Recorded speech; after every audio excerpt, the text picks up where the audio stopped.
আবারও বিজেপি ত্যাগী বিধায়ককে PSC chairman করার উদ্যোগ বাংলার শাসক দলের। সূত্রের খবর, কৃষ্ণ কল্যাণীর বদলে পিএসসি চেয়ারম্যান হচ্ছেন আলিপুরদুয়ারের বিধায়ক সুমন কাঞ্জিলাল। পিএসসি চেয়ারম্যান পদ নিয়ে দীর্ঘদিন ধরে ক্ষোভ রয়েছে বিরোধীদের।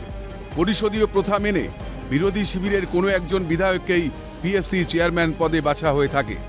তবে ২১-এর বিধানসভা ভোটের পর পরিষদীয় রীতিনীতিকে বুড়ো আঙুল দেখিয়ে তৃণমূলে যোগ দেওয়া মুকুল রায়কে পিএসসি চেয়ারম্যান করা হয়, যা নিয়ে সমালোচনায় সরব হয়েছিল পদ্ম শিবির।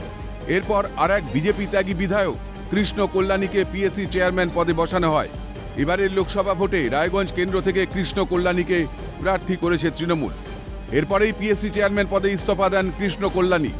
এই অবস্থায় আলিপুরদুয়ারের বিধায়ক সুমন কাঞ্জিলালকে পিএসসি চেয়ারম্যান করা হচ্ছে বলে সূত্রের খবর। তৃণমূলের জমানায় একাধিকবার এ ধরনের নিয়ম নীতি লঙ্ঘনের ঘটনার সাক্ষী থেকেছে এই বাংলা।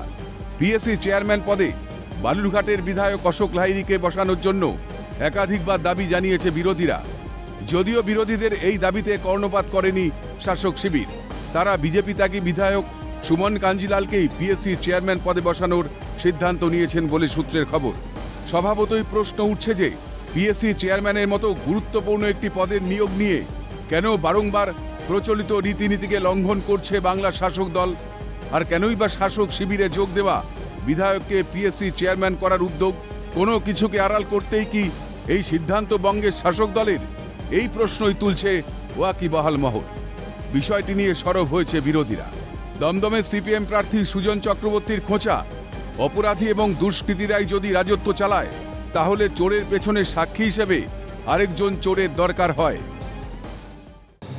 অপরাধী এবং দুষ্কৃতীরাই যদি রাজত্ব চালায় তাহলে চোরের পিছনে সাক্ষী হিসেবে আরেকটা চোরকে দাঁড় করাতে পারে। বিপ্লব চক্রবর্তীর রিপোর্ট, ক্যালকাটা নিউজ।